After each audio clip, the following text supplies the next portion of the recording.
Bismillahirrahmanirrahim. Today's my topic is distraction osteogenesis in orthodontics. Distraction osteogenesis is basically the manipulation of the healing. In 1997, Dr. Paul Tisser referred the distraction osteogenesis as the end of facial osteotomies as we know them. New innovations to improve patient care are highly attractive and important. However, the use of distraction osteogenesis frequently exceeds and precedes its scientific evaluation. Following the first successful distraction of the mandible, the application of the treatment concept has developed rapidly. Numerous ingenious applications ranging from the increase of alveolar bone height for dental implant placement and increase in maxillary and mandibular dental arch width to the transfer of the bone in reconstruction following jaw dissection have been developed. A multitude of distraction devices ranging from large extraoral appliances, minute intraoral devices, multi-vector devices, and even resorbable devices for neonates have been designed and developed. A major advantage of distraction osteogenesis is that it provides solution for the correction of severe and previously untreatable deficiencies of the craniofacial region. Distraction is advantageous because the surgeon can achieve large skeletal movements. In addition, distraction of soft tissues makes it an impressive and dynamic treatment modality that has become an essential part of the orthodontic surgeon's armamentarium. Several basic treatment principles for successful distraction of bone as initially described by Lizero, including osteotomy of the bony cortex with minimal periosteal stripping. Depending on the surgical site, a latency period ranging from 3 to 7 days is necessary before activation of the distraction device. In young children, the latency period should be shorter. The rate of distraction should be 0.5 to 2 mm per day. This rate is influenced by the surgical site and the age of the patient. In neonates, the distraction rate should be faster to prevent early ossification. Application of a continuous force is ideal. However, activation of the distraction device twice or thrice times a day is practical.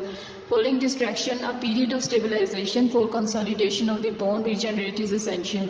The consolidation period depends on the magnitude of the distraction, the type of deformity, the age of the patient. In adults, the consolidation period should be at least 3 months. In children, a shorter period may be indicated. Once consolidation has been confirmed radiographically, the distraction device can be removed. Although orthopedic surgeons can correct angular and rotational long bone deformities with distraction, the basic shape of the long bone is cylindric, and it is easy to place these distractors on long bones. But in the facial region, the three-dimensional curvature of the facial skeleton, variation in bone thickness, the extreme accuracy demanded by the occlusion, the sensitivity of the TMJs, and importance of facial aesthetics are all factors adding to the difficulty of the technique. Another challenging aspect of placement of distractor in the facial region is to make the appliance as unobtrusive as possible.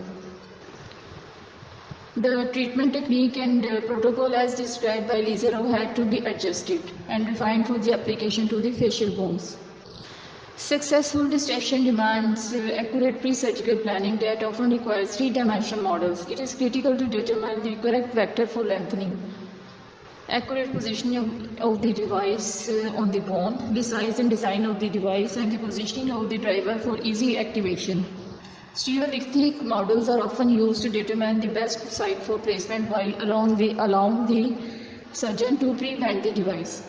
The pre-surgical adjustment of the device to conform to the anatomy of the bone saves considerable operating time.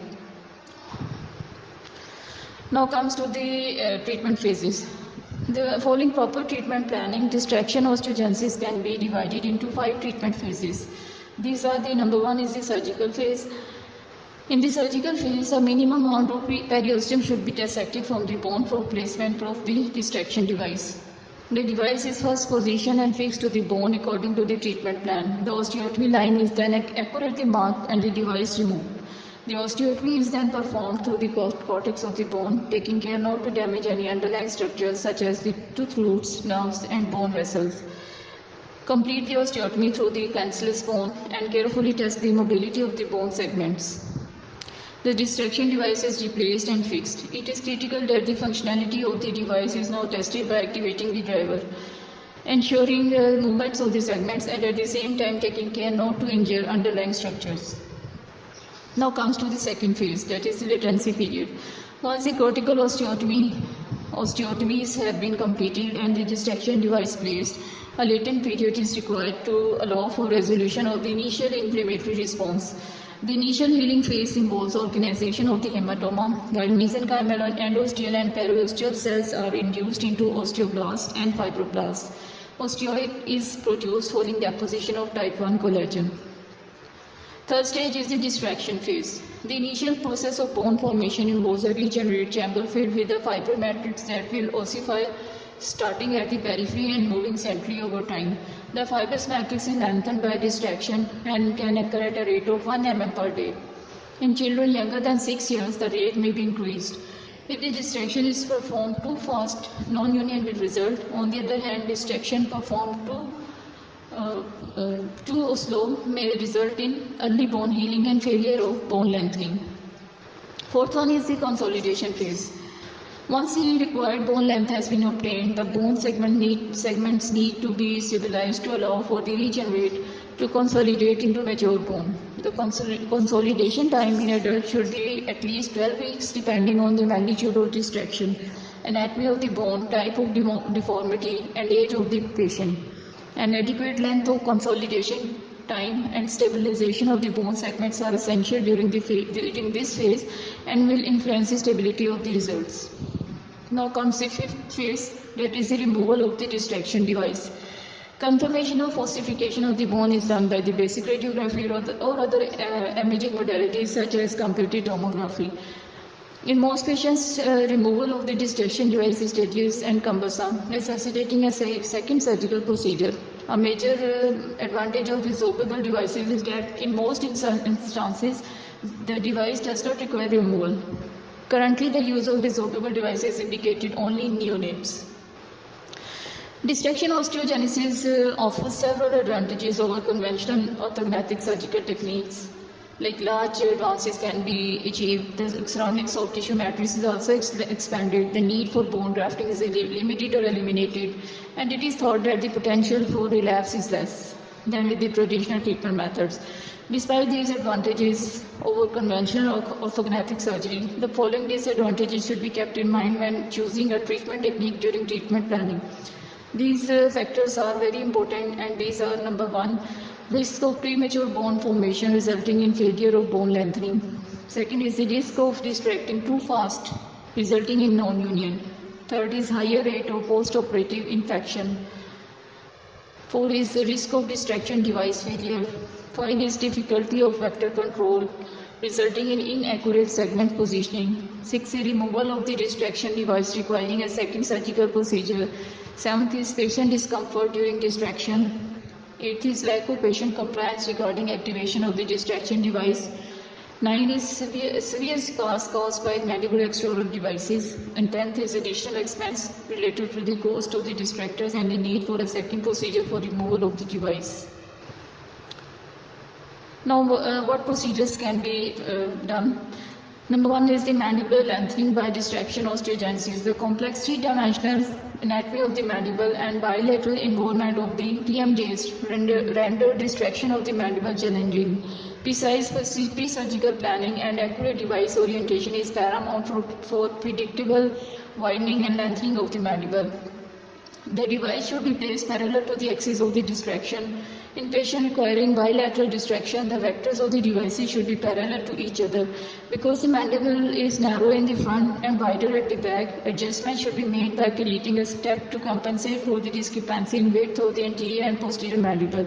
Failure to compensate for the variation in mandibular body weight may result in loosening of the screws, bending of the device, development of a torque force on the condyles, and failure of distraction. So these are very important factors.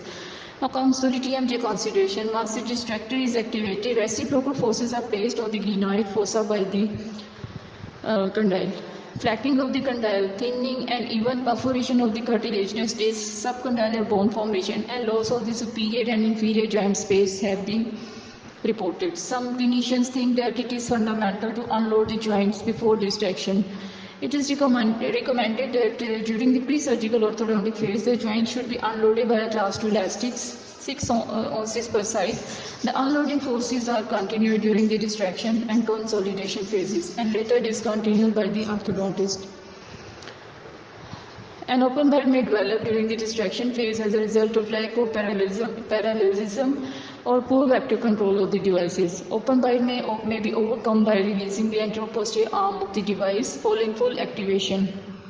The bite is then closed by placement of strong maxillomandibular elastics that are maintained during the consolidation phase. Now comes the post-surgical orthodontics. Once the distraction devices are removed, the patient is again referred to the orthodontist to finalize the occlusion. Some clinicians recommend the use of class 2 elastics during the distraction and consolidation phases. The long-term effects of this action on the TMJs are not yet been established. There are two main indications for distraction of the mandible. Number one, in young children with severe mandibular deficiency where conventional orthodontic surgery cannot be performed. And number two, in adult patients with abnormally shaped mandibles requiring large advancements.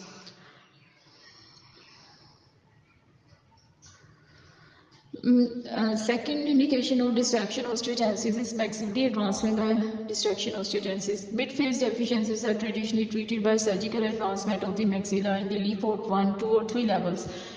Severe hypoplasia of the maxilla often occurs in syndromic patients and or patients with cleft lip and palate. The maxillary skeletal hypoplasia in patients with cleft lip and palate is usually a manifestation of impaired growth as a result of multiple previous surgeries and related scar tissue formation.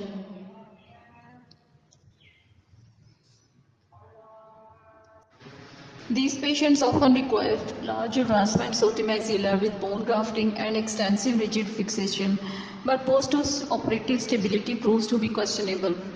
Anterior distraction of the maxilla should be considered as the preferred method of treatment in patients with obstructive sleep apnea. The distraction technique has the added advantage of monitoring the improvement of the posterior pharyngeal airflow and allowing titration of the advancement during the distraction phase. Intraoral devices can be used for distraction of the maxilla on the modified Leaford 1 and modified Leaford 3 levels.